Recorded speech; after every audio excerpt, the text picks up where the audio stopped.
بسم اللہ الرحمن الرحیم۔ الصلاۃ والسلام علیکہ یا رسول اللہ صلی اللہ علیہ وآلہ وسلم۔ السلام علیکم۔ شب معراج اور اس کی عبادتیں۔ اللہ تعالیٰ نے سورہ بقرہ کے آخر میں دی گئی دعائیں مانگنے کی تلقین فرمائی ہے۔ 27ویں رجب کا روزے رکھنے والے کو 60 مہینوں کے روزوں کا ثواب ملے گا۔ معراج پیغمبر اسلام کی زندگی کے ان واقعات میں سے ہے جنہیں دنیا میں سب سے زیادہ شہرت حاصل ہوئی۔ عام روایت کے مطابق یہ واقعہ ہجرت سے تقریباً 1 سال پہلے 27 رجب کی رات کو پیش آیا۔ اس کا ذکر قرآن پاک میں بھی ہے اور حدیث مبارکہ میں بھی۔ قرآن یہ بتاتا ہے کہ معراج کس غرض کے لیے ہوئی تھی اور اللہ تعالیٰ نے اپنے رسول مقبول صلی اللہ علیہ وآلہ وسلم کو بلا کر کیا ہدایت دی تھی۔ حدیث مبارکہ یہ بتاتی ہے کہ معراج کس طرح ہوئی اور اس سفر میں کیا واقعات پیش آئے۔ حدیث بخاری شریف میں حضور صلی اللہ علیہ وسلم نے فرمایا، منازل طے ہونے کے بعد اللہ تعالیٰ مجھ سے قریب ہوئے اور قرب میں اضافہ زیادہ ہوا، حتیٰ کہ میرے درمیان اور جلوہ ربوبیت کے درمیان 2 ہاتھ کا فاصلہ رہ گیا تھا۔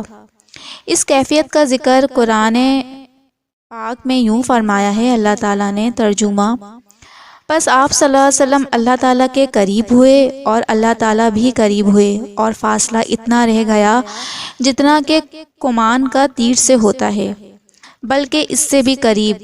اس قرب کے مقام پر پہنچ کر بھی حضور اکرم صلی اللہ علیہ وسلم مطمئن رہے اور لبوں پر تبسم تھا۔ حضور اکرم صلی اللہ علیہ وسلم کی آنکھ جو کچھ دیکھتی تھی، قلب مبارک اس کی تصدیق کرتا تھا۔ بارگاہ رب تعالیٰ نے یہ کمال ادب سکھایا کہ نگاہ مبارک ادھر ادھر نہ ہوئی، یعنی پلک بھی نہ جھپکی، اور جلوہ ربوبیت بغور دیکھا۔ قرآن کریم میں اس کا بیان ہے۔ اس قرب خاص میں طالب و مطلوب کی خلوت راز میں راز و نیاز کے پیغام دیے گئے، اور اللہ تعالیٰ نے اپنے حبیب پاک کو اولین و آخرین، ظاہری و باطنی علوم کا وارث بنایا۔ شب معراج میں نبی اکرم صلی اللہ علیہ وآلہ وسلم کو بارگاہ الہی سے 3 تحفے عطا کیے گئے۔ صحیح مسلم کی حدیث مبارک میں رحمت حق نے مژدہ سنایا کہ امتی محمد صلی اللہ علیہ وسلم میں ہر ایک بندے کو جو شرک کا مرتکب نہ ہو مغفرت سے سرفراز فرمایا جائے گا۔ امت پر نمازیں فرض ہوئیں۔ اللہ جل شانہ نے اپنے حبیب پاک صلی اللہ علیہ وسلم کی تسکین قلب کی خاطر مزید کرم نوازی یہ فرمائی اور امتی محمد صلی اللہ علیہ وسلم پر خاص رحمت کی کہ ان 5 نمازوں کی ادائیگی کا ثواب 50 نمازوں کے برابر فرمانے کا وعدہ فرمایا۔ اس طرح مرضی الہی بھی پوری ہوئی اور مولا کریم نے اپنے محبوب کو مطمئن بھی فرمایا۔ سورہ بقرہ کی آخری آیات جس میں اس امت پر حق و تعالیٰ کی کمال و رحمت و لطف و عنایت اور مغفرت کی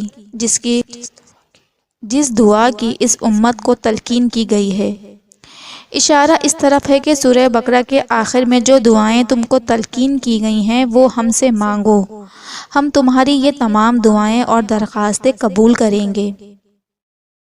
اگر تیرا ارادہ ہم کو اپنے دریائے کرم ہمارے مطلوب عطا نہ کرنے کا ہوتا تو ہم کو طلب کی تعلیم بھی نہ دیتا۔ 27ویں رجب کی رات کو حضور صلی اللہ علیہ وسلم معراج پر تشریف لے گئے۔ ارشاد ربانی ہے، پارہ نمبر 15 آیات نمبر 1۔ ترجمہ: پاک ہے وہ ذات جس نے اپنے خاص بندے محمد صلی اللہ علیہ وسلم کو رات ایک قلیل حصے میں مسجد حرام سے مسجد اقصی تک لے گیا، جس کو گھیر رکھا ہے ہماری برکت نے، تاکہ دکھلائیں اس کو اپنی قدرت کے نمونے، اور وہ سننے والا دیکھنے والا ہے، جس سے اصل مقصد یہ تھا کہ آپ کو آسمانوں کی سیر کروائیں اور وہاں کی خاص خاص نشانیاں آپ کو دکھائیں، جن کا کچھ ذکر سورہ نجم میں بھی فرمایا ہے کہ آپ سدرۃ المنتہا تک تشریف لے گئے اور وہاں جنت و جہنم اور دیگر عجائبات قدرت کا مشاہدہ بھی فرمایا۔ وہی ہے جس کو چاہتا ہے اپنی قدرت کی نشانیاں دکھاتا ہے۔ بے شک اس فضیلت کی رات کے متعلق حضرت ابو ہریرہ رضی اللہ عنہ نے بیان کیا ہے کہ حبیب پاک صلی اللہ علیہ وسلم نے فرمایا کہ جس نے 27ویں رجب کا روزہ رکھا اس کو 7 مہینوں کے روزوں کا ثواب ملے گا۔ اسی دن حضرت جبرائیل علیہ السلام نبی کریم صلی اللہ علیہ وآلہ وسلم کی بارگاہ میں رسالت لے کر نازل ہوئے۔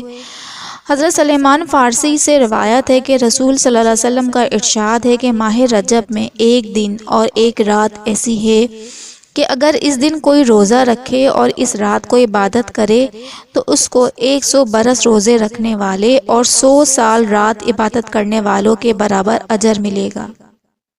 یہ رات وہ ہے جس کے بعد رجب کی 3 راتیں رہ جاتی ہیں، یعنی 27ویں شب۔ حضرت عبداللہ بن عباس رضی اللہ عنہ کا معمول تھا کہ جب 27ویں رجب آتی تو وہ اعتکاف میں بیٹھے ہوتے تھے اور بعد نماز ظہر نفل پڑھنے میں مشغول ہو جاتے۔ اس کے بعد وہ 4 رکعتیں پڑھتے اور ہر رکعت میں سورہ فاتحہ 1 مرتبہ، سورہ قدر 3 بار اور سورہ اخلاص 50 مرتبہ پڑھتے تھے، پھر عصر تک دعاؤں میں مشغول رہتے۔ انہوں نے فرمایا کہ سرور کونین صلی اللہ علیہ وآلہ وسلم کا یہی معمول تھا۔ حضرت ابو ہریرہ سے روایت ہے کہ جو شخص رجب کی 27ویں کو 12 رکعات نفل کی نیت سے اس ترتیب سے پڑھے کہ سورہ فاتحہ کے بعد 3 مرتبہ انا انزلنا اور 12 دفعہ سورہ اخلاص، اس کے بعد یعنی نوافل سے فارغ ہو کر ایک بار درود شریف اور 3 مرتبہ سبحان قدوس ربنا و رب الملائکۃ و روح اور اللہم اغفرلی پڑھے، 100 بار درود شریف اور 100 بار استغفر اللہ ربی من کل ذنب و اتوب الیہ اور 101 بار تسبیح پڑھے، سبحان اللہ والحمد للہ ولا الہ الا اللہ واللہ اکبر ولا حول ولا قوت الا باللہ العلی العظیم، اور اپنے لیے اور اپنے ماں باپ کے لیے، تمام مسلمانوں کے لیے، تمام امت مسلمہ کے لیے دعا مانگے تو اللہ تعالیٰ نعمتیں عطا فرماتا ہے، مخلوق کی عمر محتاج نہ ہوگا، ایمان پر خاتمہ ہوگا، اس کی قبر کشادہ کر دی جائے گی اور جنت کی ہوائیں اسے پہنچتی رہیں گی، اللہ تعالیٰ کا دیدار سے مشرف ہوگا۔ اللہ تعالیٰ ہم سب کو اس رات عبادت کرنے کی توفیق عطا فرمائے، ہم سب کی دعائیں قبول کرے، آمین ثم آمین۔ اس ویڈیو کو لائک، سبسکرائب اور شیئر ضرور کیجیے گا تاکہ تمام لوگ اپنی عبادتیں اچھی طرح گزار سکیں۔